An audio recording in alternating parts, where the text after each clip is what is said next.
नमस्कार, मी ज्योत्स्ना. आपण पाहत आहात न्यूज वर्ल्ड. न्यूज वर्ल्डच्या आजच्या अंकात पाहूया शहर परिसरातील विशेष घडामोडी.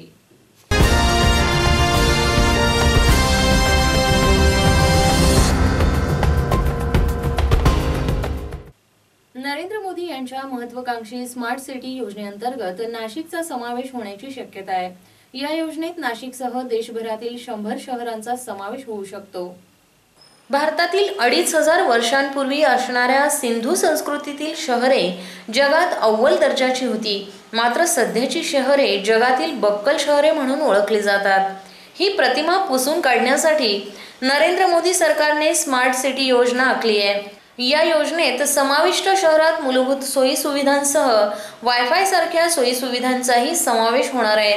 यासाठी शहरांतर्गत स्पर्धा होणार असून त्यानंतर ही निवड केली जाणार आहे. यासाठी काही निष्कर्ष ठरवण्यात आले असून यात नाशिकचा समावेश होण्याची शक्यता असल्याचं या क्षेत्रातील जाणकार व्यक्तींकडून बोललं जात आहे.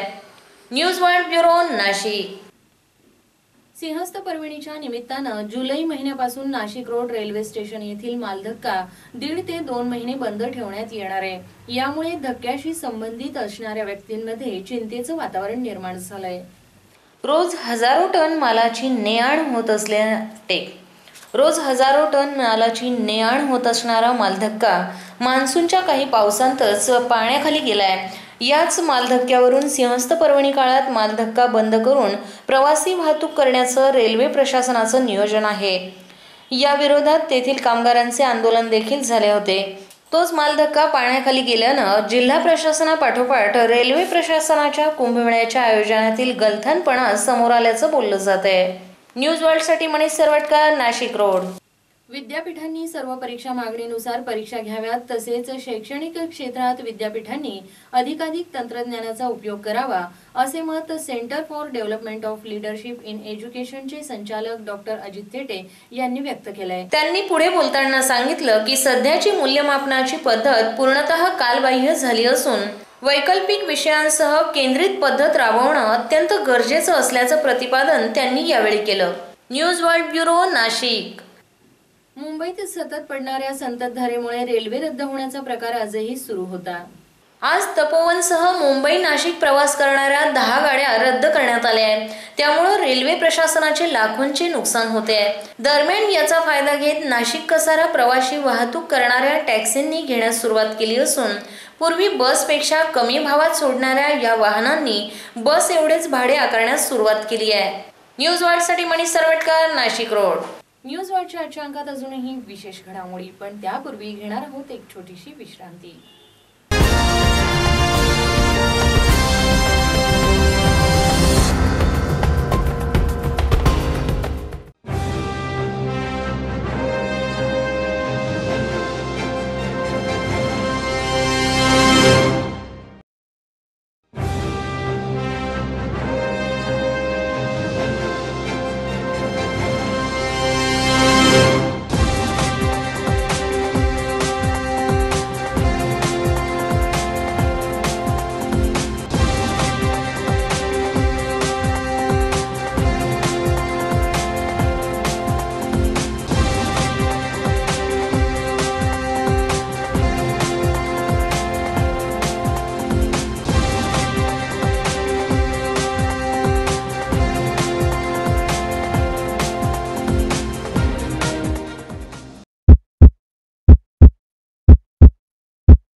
राष्ट्रपिता महात्मा गांधी का कथन, भारत अपने गांवों में बसता है।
मेजवानी लय भारी।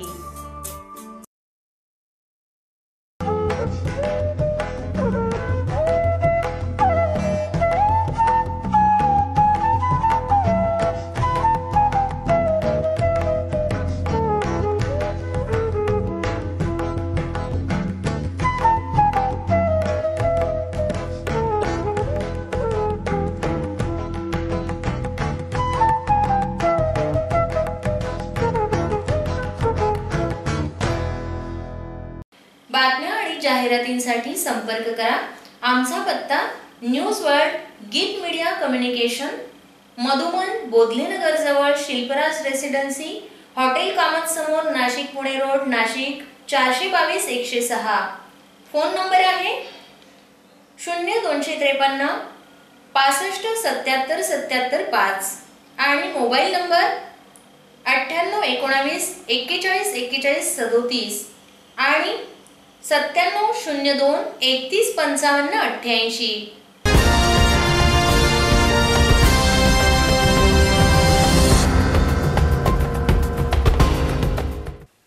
न्यूज वर्ल्डच्या झेपाकाशी या सदरात आज आपण पाहणार आहोत करिअर मार्गदर्शन पर रोजगार वार्ता या अंतर्गत विविध ठिकाणी उपलब्ध असलेल्या रोजगाराच्या संधी।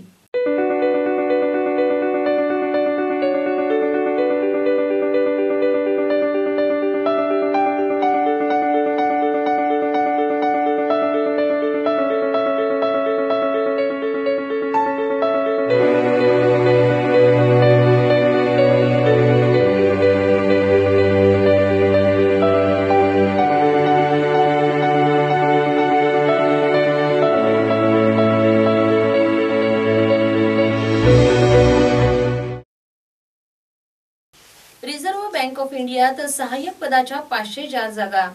भारतीय रिझर्व्ह बँकेतील आस्थापनेवर सहाय्यक पदाच्या 504 जागा भरण्यासाठी ऑनलाईन पद्धतीने अर्ज मागविण्यात येत आहे।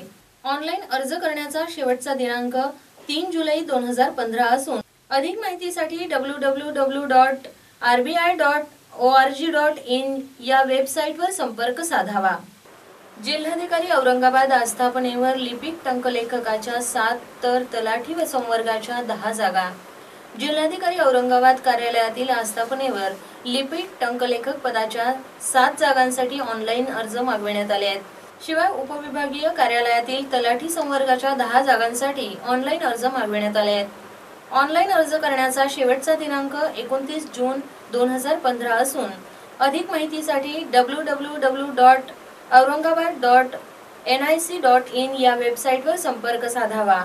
जिल्हाधिकारी रायगड आणि पोलीस अधीक्षक आस्थापनेवर लिपिक टंकलेखकाच्या 12 जागा. रायगड जिल्हाधिकारी आणि पोलीस अधीक्षक कार्यालयातील आस्थापनेवर लिपिक टंकलेखक पदाच्या 12 जागांसाठी ऑनलाईन अर्ज मागविण्यात आले आहेत. ऑनलाईन अर्ज करण्याचा शेवटचा दिनांक 30 जून 2015 असून अधिक माहितीसाठी www.raigad.nic.in या वेबसाईटवर संपर्क साधावा. जिल्हाधिकारी रत्नागिरी आस्थापनेवर लिपिक टंकलेखकाच्या 9 तर तलाठी संवर्गाच्या 34 जागा. जिल्हाधिकारी रत्नागिरी कार्यालयातील आस्थापनेवर लिपिक टंकलेखक पदाच्या 9 जागांसाठी ऑनलाईन अर्ज मागविण्यात आले आहेत. शिवाय उपविभागीय कार्यालयातील तलाठी संवर्गाच्या 34 जागांसाठी ऑनलाईन अर्ज मागविण्यात आले आहेत. ऑनलाईन अर्ज करण्याचा शेवटचा दिनांक 1 जुलै 2015 असून अधिक माहितीसाठी www.ratnagiri.nic.in या वेबसाईटवर संपर्क साधावा. आम आदमी पार्टीचे नाशिक शहराध्यक्ष जितेंद्र भावे यांची आमचे चेअरमन चंदन पवार यांनी घेतलेली खास मुलाखत पाहणार आहोत न्यूज वाटच्या आजच्या अंकात. आज आपल्या स्टुडिओमध्ये आम आदमी पार्टी शहर अध्यक्ष जितेंद्र भावे हे आले आहेत. आम आदमी पार्टीचे विचार तत्व आणि आम आदमीसाठी त्यांनी केलेले कार्य याविषयी आपण त्यांच्याशी जाणून घेऊया. जितेंद्र भावे साहेब, न्यूज वर्ल्ड मध्ये आपले स्वागत आहे. माझा पहिला प्रश्न आहे की आपण आताच काल एक आंदोलन केलं जे होतं की गोदावरीचं पाणी प्या आणि 1 लाख रुपये कमवा किंवा जिंका. तर काय होतं हे आंदोलन? आमचं असं म्हणणं आहे आम आदमी पार्टीचं हो की कुंभमेळ्याच्या केंद्रस्थानी गोदावरी नदी आहे. हो आणि ज्या आशेनं लोकांनी महाराष्ट्राचा मुख्यमंत्री बदलला म्हणजे सत्ता पालट केला, बरोबर, तर त्या मुख्यमंत्र्यांनी नाशिकमध्ये येऊन हतबल होऊन की पुढचे 12 वर्ष सुद्धा अजून गोदावरी नदी स्वच्छ होणे नाही असं सांगून जातात काय. आणि त्यानंतर 2-3 महिन्यापूर्वी आपले आयात केलेले पालकमंत्री ते असं सांगतात की मी कुंभमेळ्याच्या अगोदरपर्यंत गोदावरी स्वच्छ राहील याची काळजी घेईल आणि कुंभ स्नानासाठी योग्य अशी परिस्थिती असेल. बरोबर. तर 2 विरोधाभास असलेले स्टेटमेंट जेव्हा मिळतात त्याला पुष्टी मिळते आपल्या विभागीय आयुक्तांची की 500 क्युसेक्स पाणी सोडलं की नदी स्वच्छ होते. हा काय म्हणजे पोरकटपणा दिसतोय असं की ज्या इव्हेंटकडे जगाचं लक्ष लागलेलं आहे आणि त्या इव्हेंटला पार पाडत असताना ज्या सुप्रीम अथॉरिटीज आहेत की ज्यांच्या हातामध्ये बरंच काही असतं. म्हणजे आज मुख्यमंत्री म्हणजे एवढ्या मोठ्या राज्याचा तो हतबल होतो, पालकमंत्री त्यांच्या विरोधात बोलतात, त्याच्या परत विपरीत विभागीय आयुक्त बोलतात, जिल्हाधिकारी आहेत, आपले मनपाचे आयुक्त आहेत, महापौर आहेत, यांच्या स्टेटमेंट मध्ये कुठेही सांगड घालता येत नाही आपल्याला. आणि भ्रमितावस्थेमध्ये नाशिकची जनता आणि त्याचबरोबर कुंभमेळ्याच्या प्रेम असलेली जी जनता आहे ती त्यांच्याकडे अगदी आशेने पाहते. आणि या विपरीत परिस्थितीला विडंबनात्मक असं आम्हाला स्पर्धा घ्यावी वाटते की यांचा जर दावा आहे की कुंभमेळ्याला साजेसं असं गोदावरीचं पाणी प्रवाही राहील आणि स्वच्छ राहील, तर आमचं सरळ म्हणणं आहे गोदावरीचं पाणी प्या आणि 1 लाख रुपये मुख्यमंत्र्यांनी मिळवावेत, पालकमंत्र्यांनी 75,000 मिळवावे. आणि त्याच अनुषंगानं जसे जसे पदाधिकारी आहेत तसे त्यांना आम्ही पैसे द्यायला तयार आहोत. पण हे शक्य नाही दाव्याने सांगतो आम्ही. आणि जर केलं त्यांनी तर आम्ही निश्चित स्वरूपात तेवढे पैसे त्यांना अगदी ठोक बजाके दे सकते. बरोबर. आता महानगरपालिकेचे आयुक्त म्हणून प्रवीण गेडाम यांनी कार्यभार सांभाळला आहे. त्यांच्याविषयी असं ऐकण्यात आले की ते कडक आहेत, स्वभावाने खूप चांगले आहेत आणि कामासाठी ते उत्कृष्ट आहेत. तर त्यांच्या कानावर आपण ही गोष्ट घातली आहे का? दुमतच नाही की त्यांच्या कार्यालयाच्या समोर, अर्थात त्यांचं कार्यकाळ असताना आमचं एकच आंदोलन झालेलं आहे, पण तरी पण मिशन कमिशनर एव्हरी थर्सडे हा आमच्या आम आदमी पार्टीचा कार्यक्रम आहे. तर दर गुरुवारी आम्ही तिथे जातो. तर पहिले 5 गुरुवार तुम्हाला आश्चर्य वाटेल आम्हाला गेडाम साहेब भेटलेच नाही. आम्हाला अतिरिक्त आयुक्तांकडे जावं लागलं आणि गेडाम साहेबांची आमची प्रत्यक्ष भेट होऊच शकली नाही, तर आम्ही बातमीसाठीच धावत होतो. 6वी भेट आमची त्याच्यासाठी होणार होती की आयुक्त न भेटणारे आयुक्त आमच्या महापालिकेला लाभले की काय, पण फॉर्च्युनेटली ते आम्हाला 6व्या भेटीमध्ये भेटले. आम्ही त्यांच्याकडे गेलोय, पण त्यांच्या सक्षमतेबद्दल सध्या तरी आम आदमीच्या मनामध्ये प्रश्नचिन्ह नाही. पण त्यांच्या हातामध्ये जे पद आहे ते पूर्ण गोदावरी साफ करणे इतकं मोठं पद नाही. ते जे पद आहे ते पालकमंत्र्यांचं आहे आणि मुख्यमंत्र्यांचं आहे. मला असं विचारायचंय की आता जी सिंहस्थाची कामं होत आहेत, कुंभमेळा आता येऊन ठेपलाय पुढच्या महिन्यात, तर जी कामं चाललीत रस्त्याची असू दे किंवा विकास कामं जी चालली आहेत त्याबद्दल आपण खुश आहात का? अजिबात नाही. पदोपदी संशयाला जागा आहे. ज्या पद्धतीनं ज्या वेगानं इथं कामं पार पाडली जात आहेत म्हटल्यापेक्षा उरकली जात आहेत, तर त्याच्यामध्ये आम्ही आम आदमी पार्टीनं 2 आठवड्यापूर्वी महानगरपालिकेच्या गेटवर पब्लिक ऑडिटची डिमांड केलेली आहे. आणि महानगरपालिकेच्या अखत्यारीमध्ये 15x15 जे चौकात लावलेले होर्डिंग्स आहेत त्याच्यावर महापालिकेने डिस्प्ले करायचा आहे की 2200 कोटी रुपये तुम्हाला काय पद्धतीने मिळाले, जसे मिळाले तर काय पद्धतीनं तुम्ही ते खर्चले, याचं पब्लिक ऑडिट म्हणजे समाजापुढे हा सगळा हिशोब येऊ द्या, याची मागणी केलेली आम्ही. आणि निश्चितच 2200 कोटी रुपयाची कामं झाल्याचं दृश्य स्वरूपात दिसत नाही. याच्यामध्ये निश्चित स्वरूपात 1200 ते 1400 कोटी रुपये भ्रष्टाचाराच्याच मार्गानं खर्ची पडलेले आहेत. नाही, आपल्याकडे आपण आताच बोललात की आपण जी मागणी केली की हा खर्च कुठे गेला आहे. आपल्याकडे आरटीआयचं अण्णा हजारे दिलेलं अस्त्र आहेत, आपण ते वापरलं आहे का? हो, मिळवली आहे का? वापरतो आहे. आणि त्याचा व्यवस्थित प्रभावीपणे वापर करतच आम आदमी पार्टी आणि चळवळीतल्या कार्यकर्त्यांना एक आधार मिळतो. आणि त्या आधारावरच आमच्या चळवळी ह्या सक्षमपणे भ्रष्टाचाराच्या विरोधात कार्यरत राहतात. बरं, आताच आपण एक दुसरी गोष्ट, एक नाशिक महानगरपालिकेत रोज चहा पाण्यावर 4000 रुपयाचा खर्च होतो, तर त्याविषयी आपल्याला काय सांगायचंय? बजबजपुरी आहे. भ्रष्टाचाराची बजबजपुरी म्हणजे महानगरपालिका. एकंदरीतच सार्वजनिक जीवनामध्ये कार्यरत असलेले लोकप्रतिनिधी हे पैशातनं सत्ता आणि सत्तेतनं पैसा या दुष्ट चक्रामध्ये ते स्वतःला सापडवलेलं आहे त्यांनी, किंवा आनंदानं त्यांनी त्या चरकामध्ये उडी घातलेली आहे. आणि अशा परिस्थितीमध्ये आज 4000 रुपयाचा एक दिवसाला फक्त 4 कार्यालयांचा खर्च चहाचा, आणि महानगरपालिकेमध्ये असे किती पाहुणे येतात की 2000 रुपयांचे बुके म्हणजे पुष्पगुच्छ दिले जातात. आणि मिनरल वॉटरचा आम्ही जो खर्च मागितला होता तर चक्क ते सांगतात मिनरल वॉटर आमच्या इथे प्यायलाच जात नाही, त्याच्यावर खर्चच नाहीये. किती विशेष बाब आहे की महानगरपालिकेचा कुठलाही एक सामान्य माणूसही सांगेल, महानगरपालिकेचा कुठलाही कार्यक्रम असो बिस्लरीची बॉटल तिथे दिसतेच, मग खर्चात कशी लागत नाही ती. तर त्यामुळे तिथं संशयाला जागा आहे. आणि निश्चित स्वरूपामध्ये आमचं असं म्हणणं आहे की 4000 रुपयाचा चहा प्यायला जात नाही, 2000 रुपयाचे बुके वाटले जात नाही. अगदी 100% खरं. बरं, नाशिक महानगरपालिकेत भ्रष्टाचाराने कळस गाठलाय असं आपल्याला थोडक्यात म्हणायचं आहे. दुसरा असा प्रश्न आहे भावे साहेब की आम आदमी पार्टीने जे 100 दिवसात जी कामं केली आहेत दिल्लीमध्ये, त्यावर आपण एक पदाधिकारी म्हणून खुश आहात का? अतिशय खुश आहे. योगा डेच्या आधी 2 दिवस अरविंद केजरीवालांनी इतका माणसाच्या मनाला चटका लावणारा निर्णय घेतलाय. दिल्लीमध्ये ऍसिड अटॅक भारतामध्ये होतात मुलींवर, त्याचं प्रमाण खूप आहे. ह्या ऍसिड अटॅक झालेल्या मुलींना आज दिल्ली शासनानं रिझर्वेशन दिले. सर, या मुद्द्याकडे माझ्या अंगावर आता काटा चाललाय की या मुद्द्याकडे कोणत्या मुख्यमंत्र्यांनी आजपर्यंत लक्ष दिले मला सांगा. आज त्या मुलींना रिझर्वेशन मिळाले. ज्या मुलीला आपलाच चेहरा आरशामध्ये पाहवत नाही, तिच्या जन्मदात्या आई वडिलांना त्या मुलीला पाहवत नाही, अशा प्रसंगात सापडलेली एक महिला, ती अबला झालेली अक्षरशः, तर तिला सबला करण्याचं काम या मुख्यमंत्र्यांनी केलेलं आहे. तर किती म्हणजे लोकांच्या भावनांचा इथे नोंद घेतली जाते. दुसरं, आता येणारं जे बजेट आहे दिल्लीचं, त्याच्यामध्ये मोहल्ल्यात जाऊन माणसांना काय, जनतेला काय हवंय याचा एक धांडोळा घेतलेला आहे आणि त्याच्यातनं निर्माण झालेलं बजेट आहे यावेळेस. बरं, आपण जरी म्हणत असाल की अरविंद केजरीवाल यांनी पक्षासाठी किंवा लोकांसाठी जे केलंय ते चांगलंच केलेलं आहे, परंतु मला आधीच्या दिवसाकडे आपल्याला न्यायचं की ज्या पद्धतीने अरविंद केजरीवाल यांनी योगेंद्र यादव यांना पक्षातून घालवले, ही पद्धत लोकशाहीला धरून आहे का?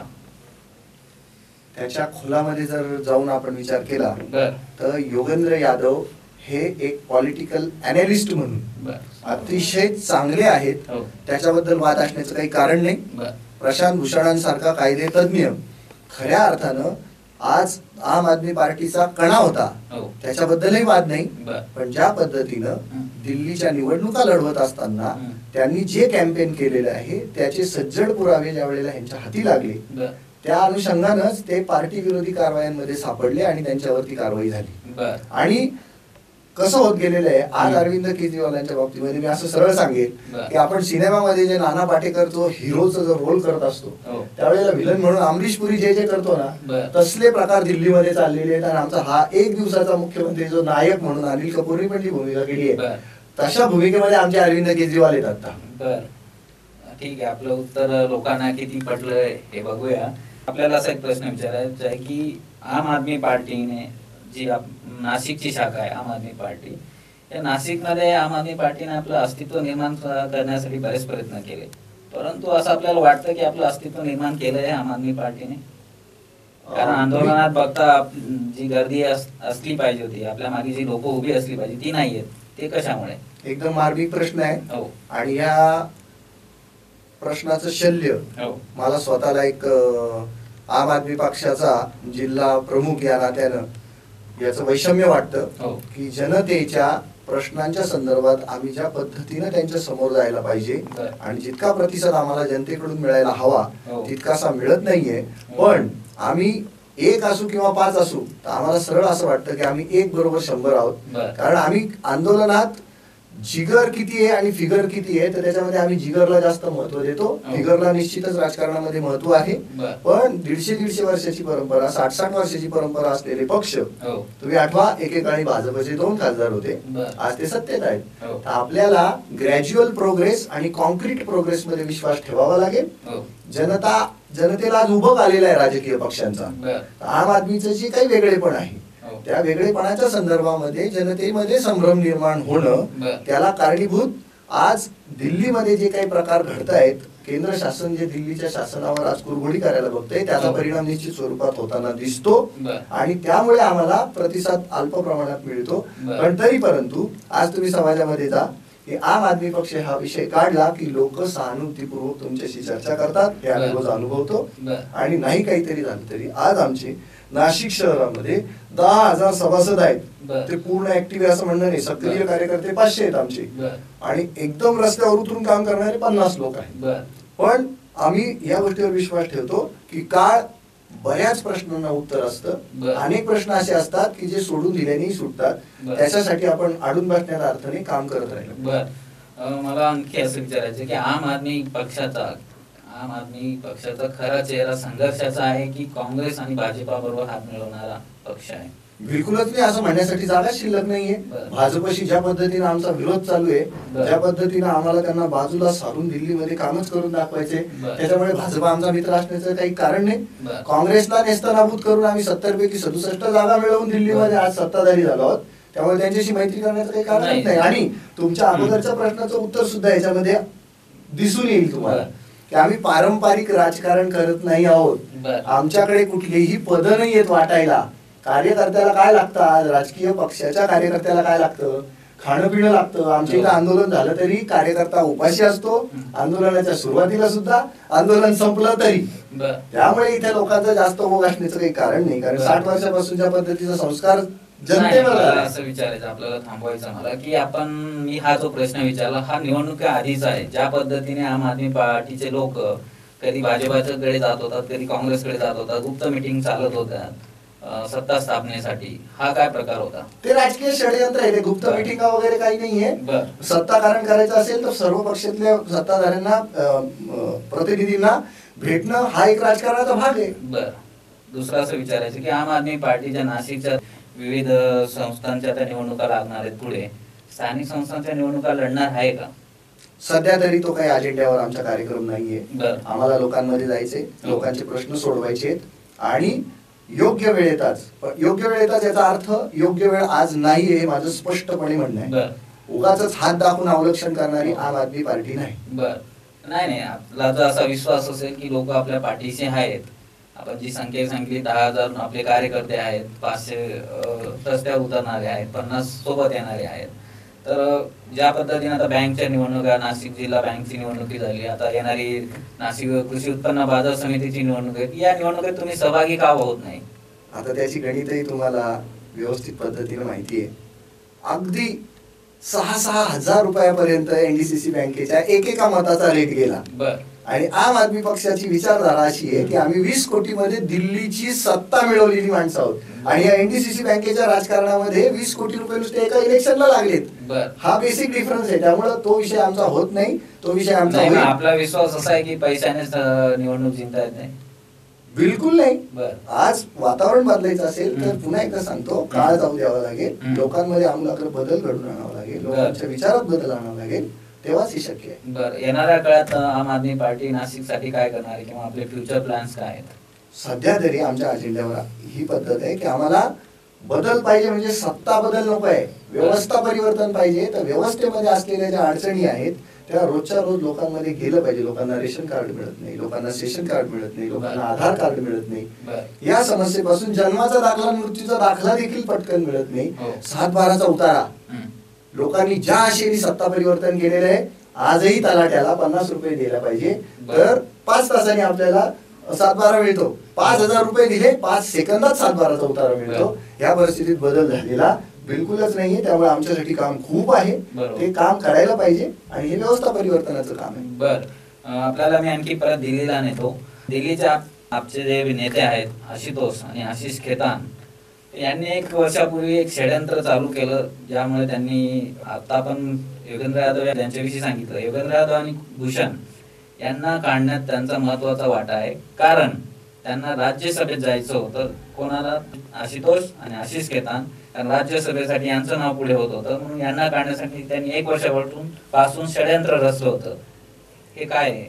याचं उत्तर मी तुम्हाला का देऊ शकत नाही, कारण तेवढ्या मोठ्या पदावर मी नाही एक, आणि त्या संदर्भामध्ये मला दोन्ही बाजू माहिती नाहीये, त्यामुळे मला याचं उत्तर देता येणं अशक्य आहे. बरं, आपण सोयीस्करित्या हे उत्तर टाळताय, आम्हाला ते कळतंय.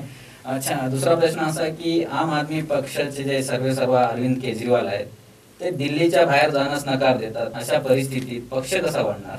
त्याचं सरळ धोरण असं आहे, पंजाबच्या निवडणुका येत आहेत, एक राज्य, आज आमची जी काही पक्षीय वाढ झालेली आहे, तर त्या वाढीला जर अनुसरून जर निर्णय घ्यायचे असतील, बघा आम्ही लोकसभेला एकाच वेळेला पूर्ण भारतभर निवडणुका लढवण्याचा निर्णय घेतला.